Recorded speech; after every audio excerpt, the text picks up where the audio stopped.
Oke, halo, saya Indra, ahli gizi puskesmas dan Saya Dea, ahli gizi rumah sakit. and welcome to the Beachside Beachside Nutritionist. Nutritionist.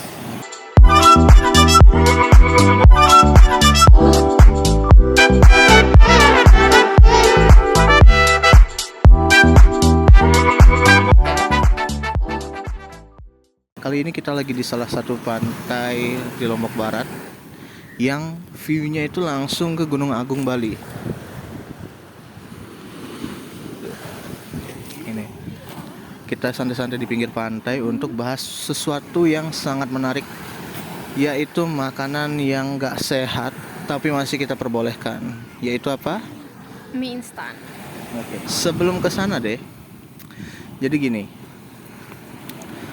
Permasalahan dari mie instan itu adalah adiksinya, rasanya yang pekat dan sebagainya. Jadi ada di belahan Indonesia sana yang pagi makan mie, siang makan mie, malam pakai mie, dan itu yang sangat-sangat nggak boleh teman-teman ya. Dan kali ini kita bermaksud untuk menyadarkan lah itu mie itu benar-benar nggak sehat banget. Tapi masih boleh dimakan. Memang mie itu kan nggak sehat ya. Apalagi makanan-makanan yang kita bilang proses memasaknya cuma butuh 3-5 menit gitu, langsung jadi, langsung bisa dimakan gitu. Tapi kita harus perhatikan juga dampaknya jika kita tadi seperti yang dikatakan oleh Indra, makannya ada yang pagi, siang, malam. Mungkin kita pun mungkin pernah merasakan makan itu gitu ya, saat masa-masa gempa dulunya, yang maksudnya kesulitan untuk kita mengakses bahan makanan gitu, atau mungkin teman-teman yang pernah ngekos gitu yang biasanya agak limit di budget, kan biasanya lebih memilih untuk makan mie instan aja karena kan gampang. Oke, mungkin kita awal-awal bahas dulu deh. Apa manfaat buruk itu makan mie terus-terusan, mie instan ya lebih tepatnya ya. Pertama deh. Pertama, pasti metabolisme tubuh kita agak terganggu karena kan yang dikonsumsi kebanyakan adalah sumber karbohidrat dan proses kimianya tuh banyak gitu. Jadi yang harusnya kita bisa mungkin membuang sisa-sisa kotoran kita setiap harinya jadi terhambat karena kandungan dalam mie itu yang mungkin agak mengganggu sistem metabolisme tubuh kita gitu. Sehingga kalau kita mau makan mie itu ada cara-caranya sebenarnya supaya lebih aman untuk dikonsumsi. Oke. Kita sendiri gimana kalau makan mie biasanya? Oke, mungkin belum selesai ya. Ini hal-hal buruk tentang mie ini. Ini tadi yang pertama dari Dea. Nah, yang kedua dulu saya tambahkan adalah yang kedua itu mie instan itu adalah banyak pengawetnya. Sorry to say, sangat-sangat banyak pengawetnya, which is berkorelasi dengan kalau dimakan jangka panjang pasti itu mengarah-arah ke cancer. Oke, cancer. Gimana? Setuju nggak? Kalau yang lebih mendekati juga ada yang sangat sering kita temukan selain cancer. Kalau cancer itu kan kadang juga agak sulit diketahui penyebabnya, tapi salah satunya juga karena sering mengkonsumsi makanan cepat saji. Tapi yang paling umum yang mudah kita temui biasanya tekanan darah tinggi meningkat gitu. Terus penyakit jantung juga beresiko, atau bahkan penyakit diabetes mellitus karena kan yang dikonsumsi kebanyakan adalah sumber karbohidratnya aja tanpa ada tambahan bahan makanan yang lain. Ya. Jadi sebenarnya kan mie itu adalah sumber karbohidrat yang notabene untuk energi sehari-hari. Ya. Karbohidrat campur micin dan kimiawi tadi itu. Jadi nggak banget. Ya. Nggak banget. Oke, ini mumpung ini sunsetnya lagi bentar ya, nih. Kita podcast ditemani sunset dan juga view-nya Gunung Agung ini. Itu kan secara habit jangka panjangnya tadi ya. Kita disclaimer dulu, tadi nggak mesti kalian makan mie sekarang tiba-tiba begitu ya, itu habit jangka panjang. Oh iya, jadi mie itu karena emang sih the best juga sih.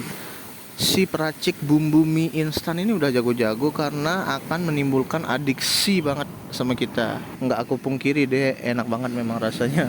Kadang-kadang apa yang terlalu enak itu yang berbahaya bagi kita jika dikonsumsi panjang. Oke deh, mungkin apa lagi kekurangan makan mie instan? Mungkin itu sih. Jadi ada lebih baik kita langsung bahas ke tips-tipsnya, karena memang mungkin mie instan itu tadi membantu kita untuk sumber energi gitu kan, karena karbohidrat bisa jadi sumber energi juga gitu. Oke. Apalagi kalau misalkan mie-nya ditambah nasi gitu, jadi kan udah double karbo tuh. Jadi balik lagi ke yang tadi, meningkatkan resiko penyakit degeneratif atau penyakit yang berkaitan dengan pola atau gaya hidup gitu kan. Sering mengkonsumsi makanan yang dengan natrium atau pengawet yang tinggi itu kan bisa ke tekanan darah tinggi, jantung, atau bahkan diabetes mellitus itu. Kita juga belum bahas barusan itu, ternyata tren nasi dan mie itu masih ada sampai sekarang loh. Jadi Banyak. mereka makan nasi campur nasi, cuman ada rasanya aja gitu. Iya, jadi mie itu adalah karbohidrat yang ditambah dengan tadi zat adiktif dari micin-micinannya itu ketemu dengan nasi gitu. Kalau Indra sendiri biasanya kalau makan mie apa tuh? Temennya mie doang atau ada tambahan lain? Sebelum ke sana, kita mungkin sebagai gambaran itu aku itu makan mie itu sekitaran, kalau pengen banget itu benar-benar pengen itu adalah 1 minggu sekali.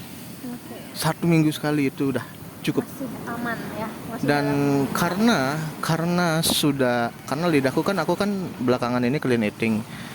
Karena benar-benar udah terbiasa clean eating sekarang, kayak makan mie itu kayaknya sayang banget gitu. Kayak karena udah terbiasa sama clean eating, jadinya setiap pas makan mie itu kayak sayang banget gitu. Jadi kayaknya deh, wah, kalau pengen banget itu 1 minggu sekali. Kalau dia gimana? Kalau aku bahkan kadang sering lupa terakhir makan mie itu kapan gitu, karena memang udah mengurangi mie sih gitu. Jadi kalaupun pengen mie mungkin ketepan aja, misalkan lagi nonton drakor pun kadang nggak tiap hari gitu kan, kalau pas lagi senggang aja nonton gitu. Terus ada scene-nya makan ramyeon misalkan gitu kan, biasanya tuh kayak enak nih ngedrakor sambil makan mie, jadi tuh kan kadang paling itu. Tapi kadang juga lupa kapan terakhir makan mie-nya, jadi mungkin paling sedikitnya paling banyaknya gitu 1 kali seminggu aja sih cukup, karena udah Kamu tahu juga 1 seminggu. efeknya. Iya, selain karena ada riwayat asam lambung, makan mie itu kan sebenarnya nggak bagus gitu. Oh, kamu asam lambung ya, riwayat asam lambung ya. Kita tidak membenarkan habit makan mie setiap hari ya, apalagi makan nasi dan mie. Tetapi jika benar-benar pengen makan mie, inilah tips dari kami. Oke, yang pertama mungkin dari Dea dulu. Mungkin ditambahin proteinnya, karena seperti kita ketahui kalau kita makan tuh harusnya bergizi seimbang. Jadi walaupun mie, paling enggak ditambahin sumber protein hewani. Mungkin yang paling gampang apa? Mie dan telur biasanya. Jadi mungkin ditambahkan telur untuk sebagai tambahan protein hewaninya. Oke, jadi ini singgung gizi seimbang tadi yang dibilang. Sebenarnya gizi seimbang itu adalah seberapa banyak kalian mengambil nasi atau mengambil karbohidrat, segitu juga kalian mengambil sayuran. Mie, telur, sumber protein hewaninya ya pasti seperti yang dikatakan Indra, seberapa banyak mie yang kalian makan ya sebanyak itu juga sayur yang kalian makan gitu. Jadi sudah ada tambahannya, selain mie berarti telur, sayur-sayuran. Kalau aku deh paling the best itu sama mie itu adalah kalau dulu mungkin Pak Coy. Tapi sekarang sudah bayam Brazil deh. Itu the best itu deh, mie biasa, mie goreng, mie instan goreng dicampur sama bayam Brazil, dicampur sama telur dadar. Wah, the best itu. Jadi pengen mie nih. terus Jadi apa lagi? boleh sih sebenarnya kan kita makan itu. Jadi kalau misalkan ini boleh ditambahin lagi mungkin tahu, kalau emang kalian suka makan tahu atau tempe. Memang sih kalau kita misalkan tadi menambahkan item-item seperti lauk hewaninya, sayurannya, itu kan agak ribet ya kesannya. Mau makan doang ribet, padahal mie instan tuh kan tinggal 3 menit 5 menit doang mateng, jadi langsung makan gitu. Tapi sedikit ribetnya itu paling tidak membantu kalian mengurangi resiko-resiko tadi ketika kita sering mengkonsumsi mie instan. Salah satunya mempermudah supaya pencernaan kita tuh lancar gitu kan, ada tambahan seratnya dari sayur-sayuran tadi. Atau kalau kalian mau ekstranya boleh juga kalian tambahin buah-buahan atau mungkin bikin jus buah gitu. Tapi jangan tambahin gula sama kental manis ya gitu. Ya. Jadi maksudnya pure jus buah gitu. Jadi supaya makin mantap lah, seimbang antara natrium yang masuk dari kandungan MSG mie instan sama kaliumnya dari sumber sayuran dan buah-buahan tadi. Nah, kalian pernah ngerasa nggak kalau sudah makan mie instan doang nih, mie instan doang, kalian jadi cepat lapar?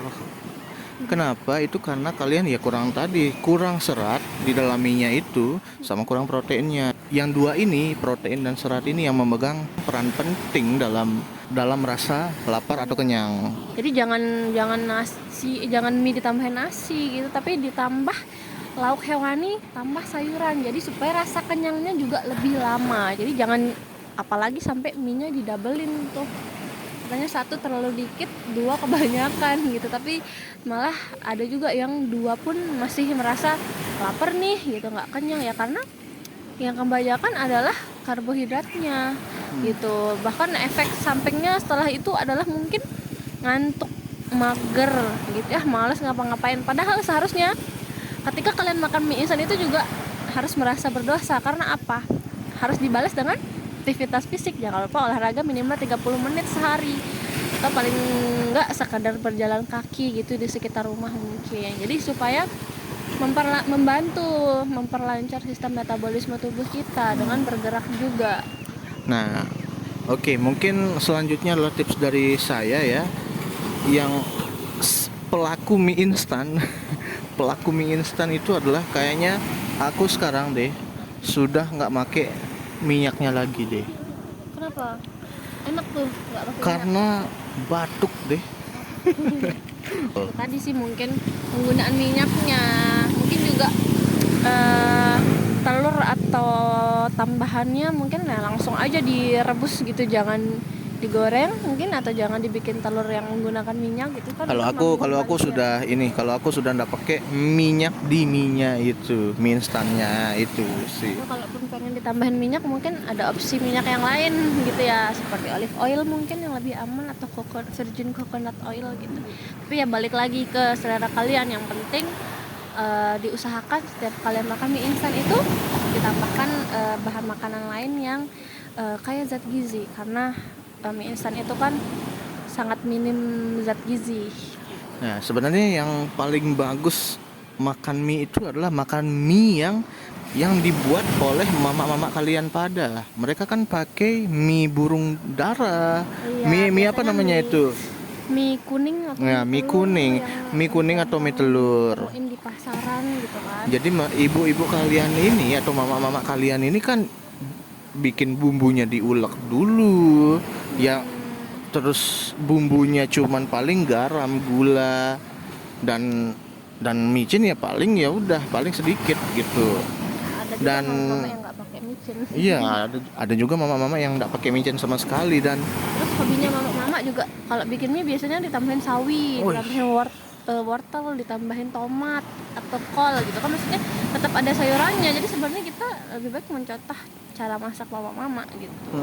Cuman kan di era yang sekarang ini kita kebanyakan mager ya, kita pun tidak dipungkiri kadang mager gitu, sehingga mungkin memilih buka kulkas atau lemari penyimpanan makanan, ada mie nih gitu, jadi tinggal dimasak doang 3 menit gitu. Jadi mungkin ditambahin lah sedikit, paling cemplong-cemplongin sayur sebentar doang kan, telur juga sebentar doang, jadi ada effortnya lah dikit. aku setuju deh. Habis makan mie menurutku kita harus jalan kaki itu minimal nggak usah 30 menit deh. Kayaknya berapa kali lingkaran rumah kalian deh. Mungkin 5 kali atau 10 kali. Terus jangan langsung rebahan. Ya, at least jangan langsung rebahan, karena sebenarnya yang membuat Perut buncit adalah setelah makan langsung rebahan. ya, salah satu yang membuat perut buncit itu adalah habis makan itu rebahan. Apalagi mie-nya yang karbohidratnya itu yang wow. Balik lagi, kenapa habis makan itu terus rebahan itu biasanya akan menjadi buncit, karena biasanya kan makan itu adalah energi ya. Energi itu jika tidak digunakan itu ya pasti akan disimpan dalam tubuh kita berupa lemak, dan paling banyak penyimpanan lemak itu adalah di perut, makanya jadi buncit. Itu dia, sama nih double chin ini. Ya, jadi mungkin itu sih kita agak sedikit mengulang-ulang.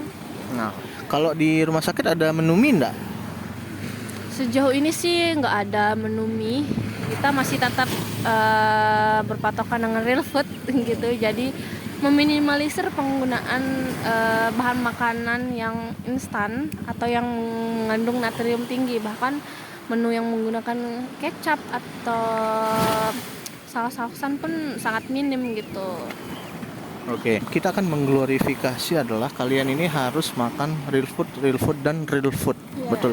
Sekali lagi aku pengen mengglorifikasi real food. Menurutku kalau pengen hidup sehat di zaman sekarang, kita harus meniru cara makan orang zaman dahulu, yaitu adalah real food. Mereka Dan paling apa? kebanyakan direbus. Ya, mereka paling apa sih? Pagi mungkin makan singkong, terus kalau memang nasi lauknya paling ayam goreng, sudah gitu doang. Ayam goreng sama tempe tahu kukus atau direbus sayur kuning. Iya, sayur kuning, sayur bening, ya udah paling itu, tapi lengkap gitu. Apalagi orang-orang zaman dulu yang ke sawah. Tadi kalau bahas singkong, tren makanan sekarang itu kalau kita pikir-pikir akan balik lagi ke zaman dulu, karena sekarang udah nggak tren tuh rebusan ready yang di pinggir jalan. Kita dukung sih itu, kita mengglorifikasi hal tersebut ya. Karena semakin kesini tren pola hidup sehat sepertinya sudah mulai di ini kan, jadi maksudnya masyarakat juga udah banyak yang mulai sadar nih, ternyata makan singkong rebus doang enak kok, ubi rebus doang enak kok. Jadi kadang dijual di rebusan itu ada juga ditambahin telur rebus, Ya, dan sayuran rebus gitu. Jadi tren itu yang harusnya memang digembar-gemborkan, bukan tren makanan-makanan instan gitu. nah, dan kenapa orang zaman dulu itu daripada sehat-sehat? Ya contohnya mereka mungkin zaman dulu itu merokok ya. Ya aku nggak benerin orang merokok, tapi mereka itu jalan dari rumah ke sekolah mereka, jalan dari rumah ke atau naik sepeda dari rumah ke kantor mereka. Itulah kenapa aktivitas fisik mereka itu the best. Jadi kalau kalian tidak bisa mengimbangi aktivitas fisik, setidaknya makannya deh yang dijaga. Yes, gitu. Tapi ya sebaiknya sih diimbangi juga sama aktivitas fisik ya. Serajin apapun atau setelaten apapun kita menjaga pola makan, tetap juga tubuh kita ini butuh beraktivitas fisik gitu, supaya jantung kita juga terbiasa melakukan aktivitas fisik gitu. Jadi lebih fresh gitu. Karena kan kalau kita habis olahraga tuh sebenarnya fresh gitu loh, lebih seger aja gitu kalau mau melakukan aktivitas yang lain gitu. Oke, itu aja untuk kali ini. Thank you udah dengerin. Oke, see ya on the Beachside Beachside Nutritionist. Nutritionist.